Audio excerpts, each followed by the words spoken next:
I got lots of stuff. You need some help serving? No, we're pretty good. Just remind everybody to take a fork and maybe keep them rerouted around the coffee. Go Mingo Auto and tell them there's hot water, there's coffee, and there's hot chocolate here. Oh, that's okay. Thank you. No, that's okay. Okay. Thank you. Here? There. Here.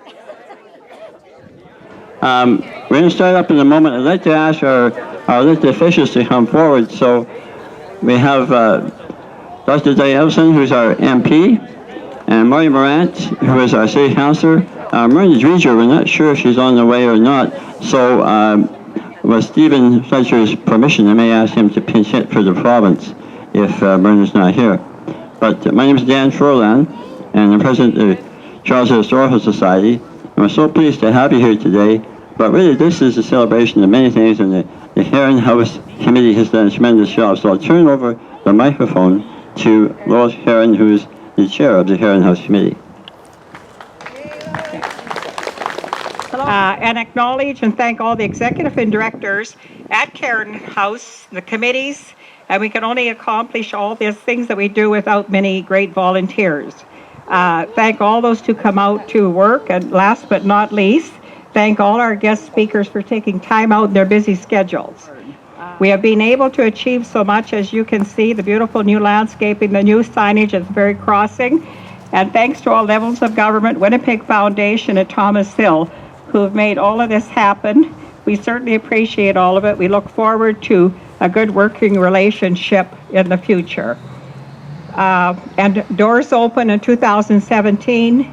My dream is to have the whole Caron House completed, and we have a complete tour from bottom to top in the attic.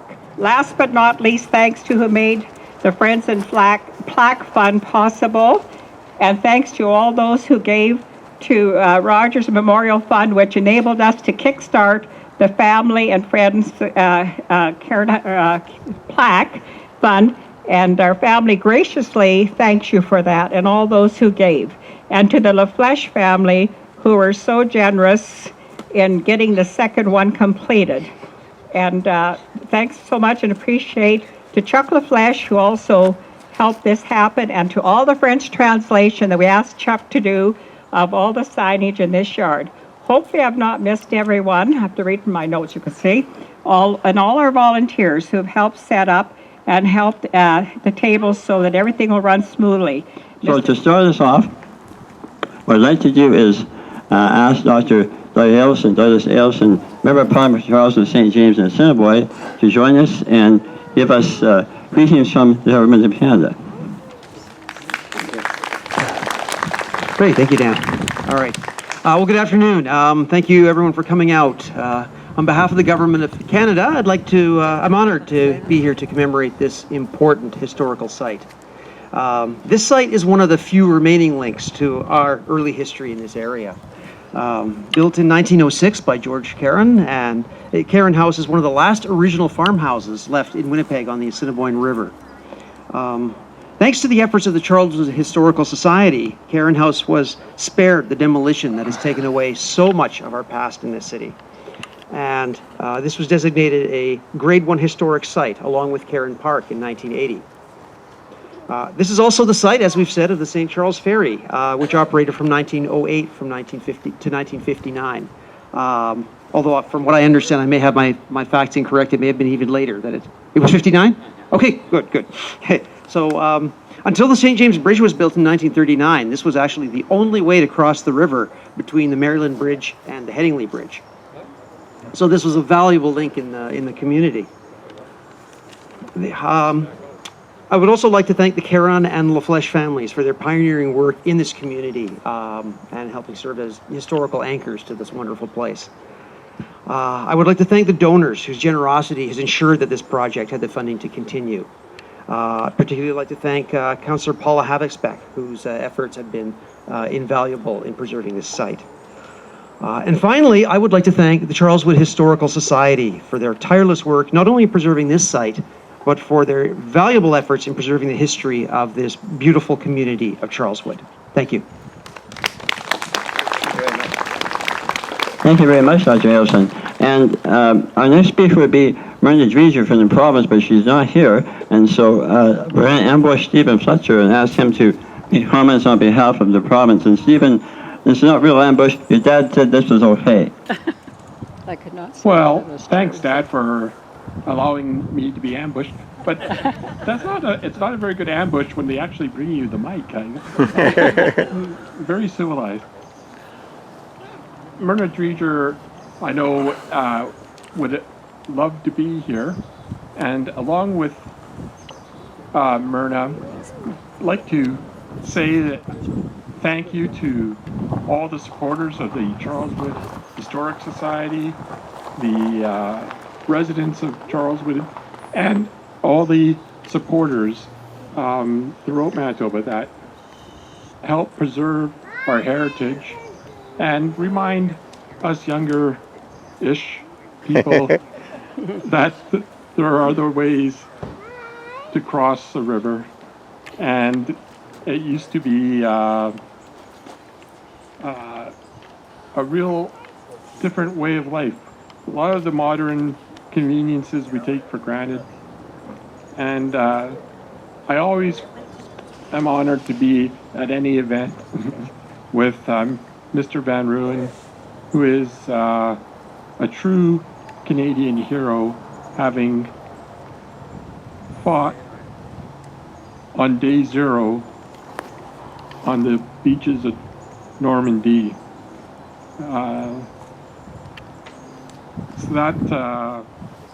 And then his subsequent dedication to our community, which is a real great example.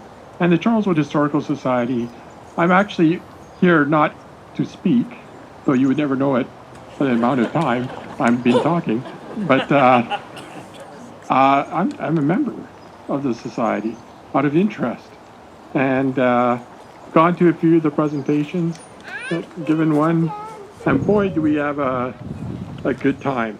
And it is really a great organization, and this is a great example of it.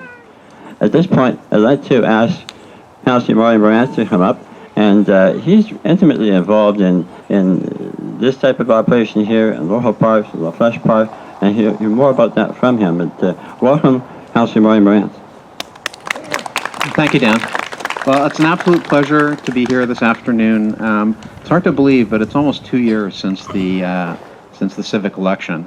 Next month will be exactly 2 years, and it's just flown by. For me, it's been just an unbelievable experience, and anyone who asks me, I just say I'm having a great time. It's very, very interesting, and one of the best parts of it, and I think my favorite part of it, is coming out to events like this and getting to know the people in the community. And I can honestly say that the people that I've met in Charleswood, the ones responsible for protecting its history, its environment, its assets, are some of the most committed people I've ever met. And the Caron House is the sterling example of that commitment. And MP Yeltsin went over some of the history, so I won't go over that. And I couldn't pretend to top the poignant words of Stephen Fletcher, who's just an incredible, hardworking MLA for our community. Thank you, Dan.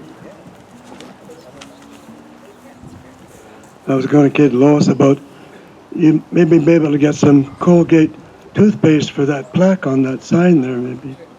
Think that would work? No? That's a plaque we're supposed to be... toothpaste. Oh! No. A little slow today, Mo. Lois asked me to say a few words for Caron House, and I'm happy to do so. I'd like to welcome all the gang here today, especially the Caron, beautiful Caron and the Flesh family.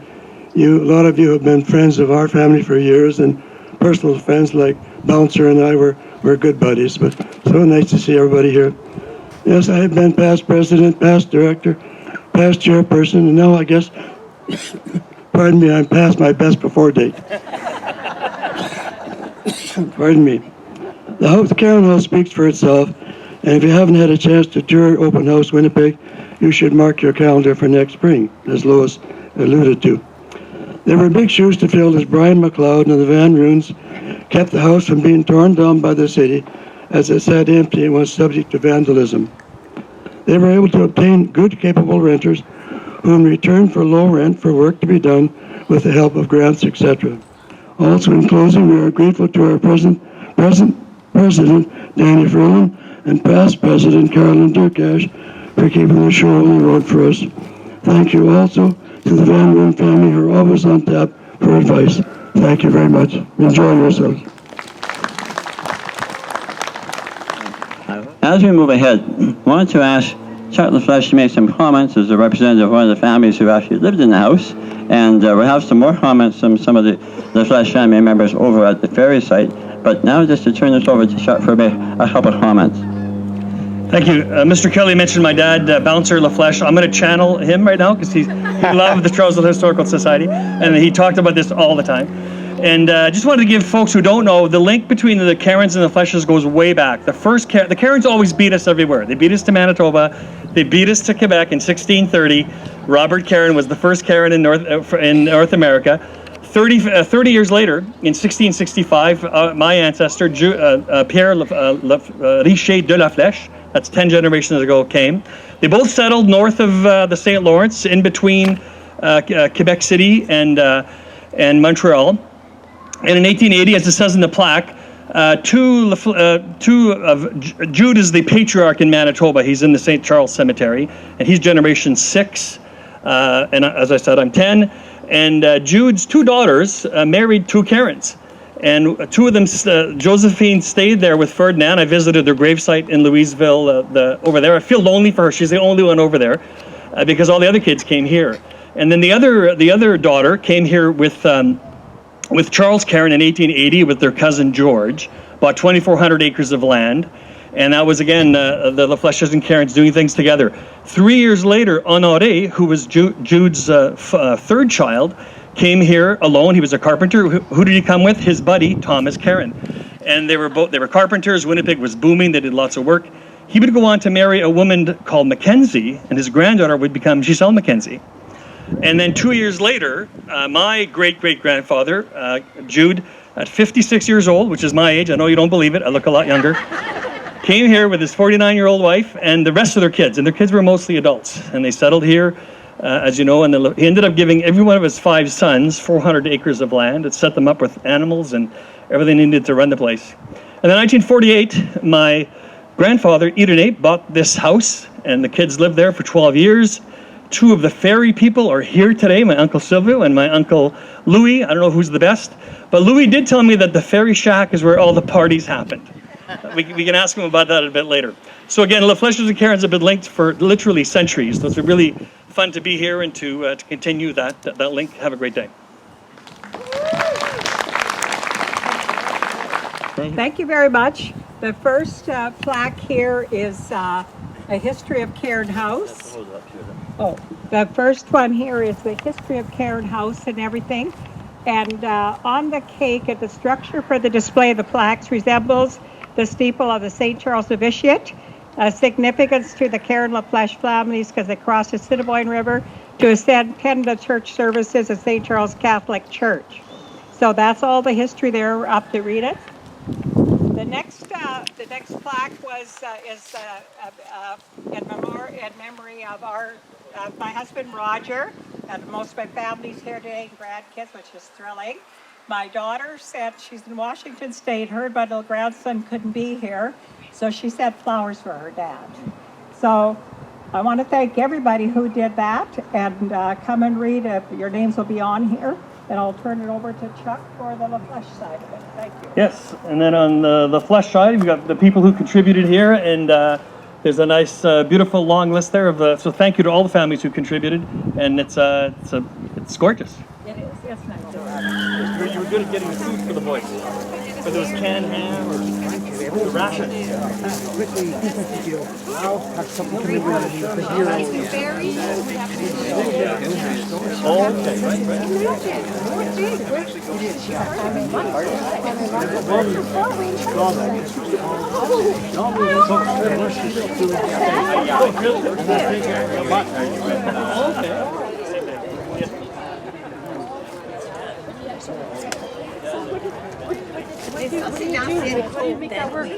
It's like a clothesline? What do you do? Oh, I don't know.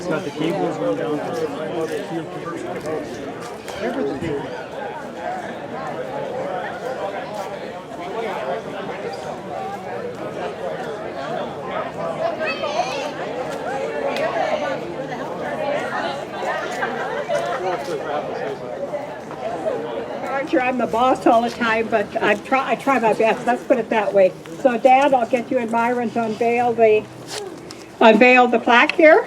There must be a bottle of Crown Royal under I there. know. That's Don't mix. okay. 1, 2, 3.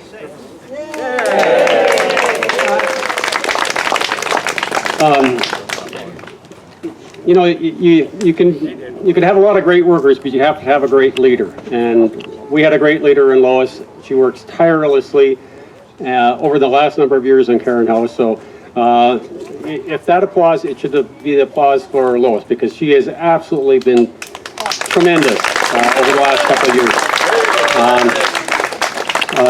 Lois just told me what to do, and then I did it. We have Louis the Flesh and Silver the Flesh, who actually ran the ferry, and maybe tell us a bit about some of the parties at the ferry.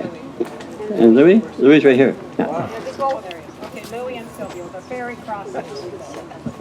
Now we're going back to probably in the middle 1950s. Oh, yeah.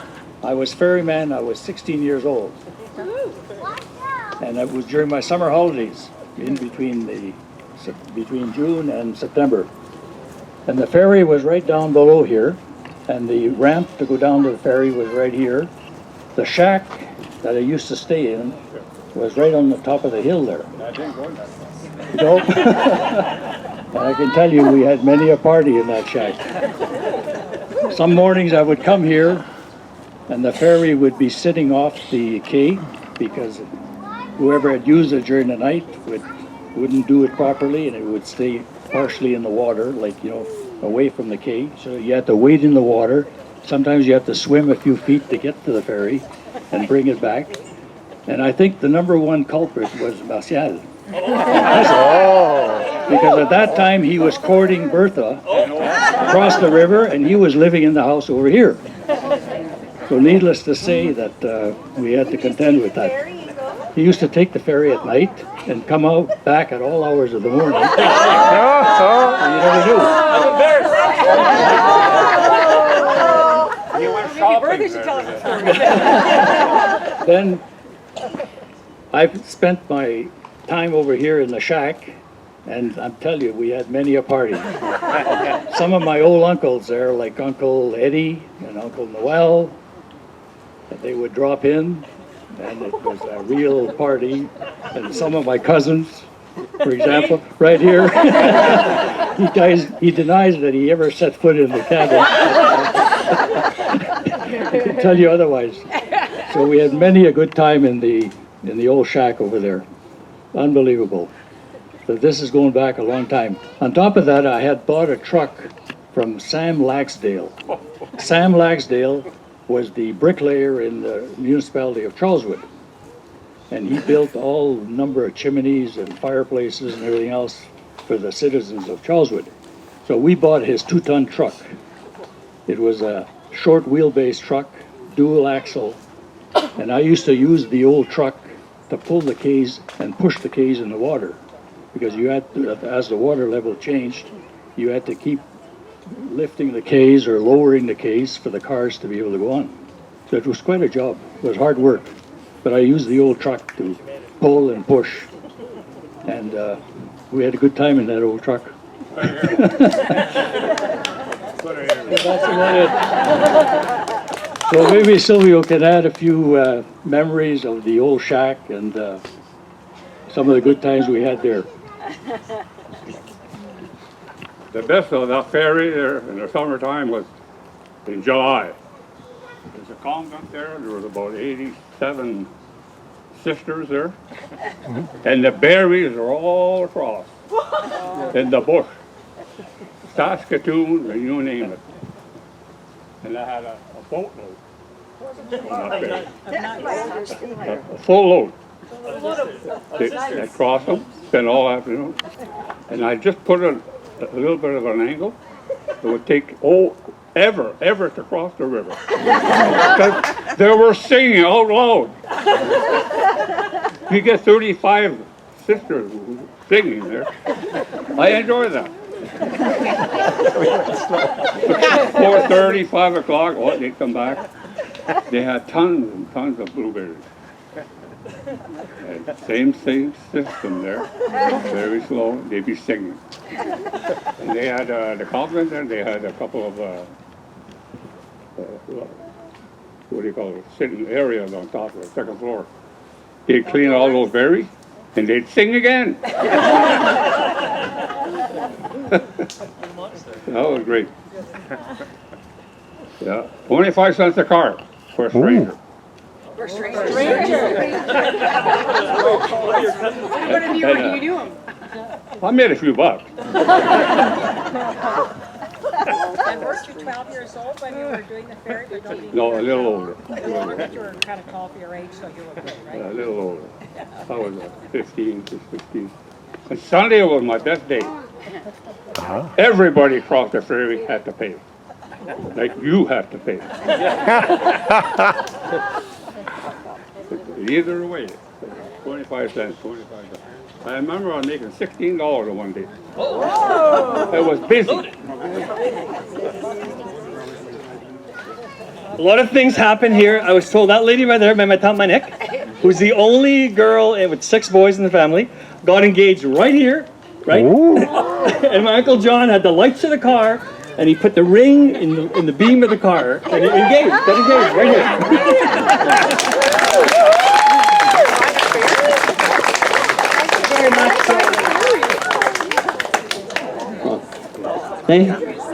Thank you very much. He handmade this stuff up. It's about people.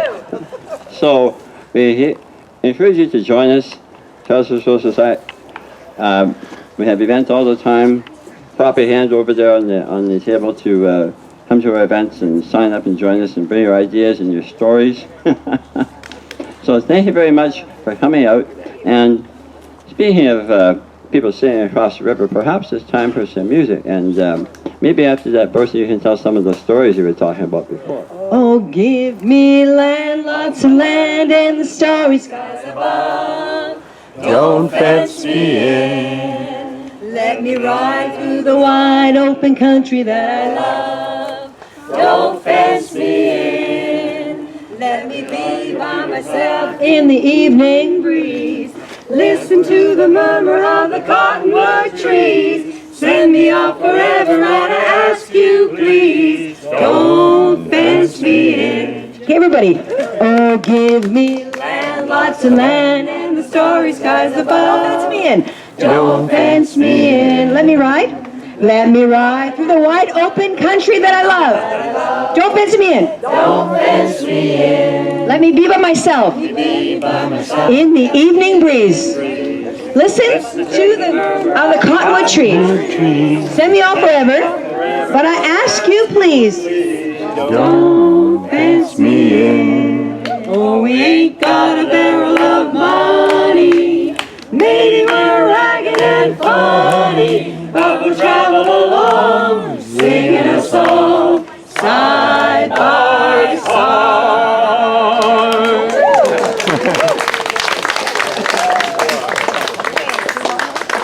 I'll return and you know you're the only one I'll ever love. So she goes like this. Don't let let the stars get in your eyes, don't let them move. This is Perry Como made a make up this. Well, she, okay. So does she. The best is you go in, you go Let's do it again. and she goes, do you have a room for me reserved? And they go, write your name here. And they go, Giselle McKenzie. They all crowd for the, they come to see her and they go, can you sing a song for us, Giselle? How about your hit, your number one hit? She goes, okay. I don't know this does. Sticks off her. So, ready, set, oh, hey.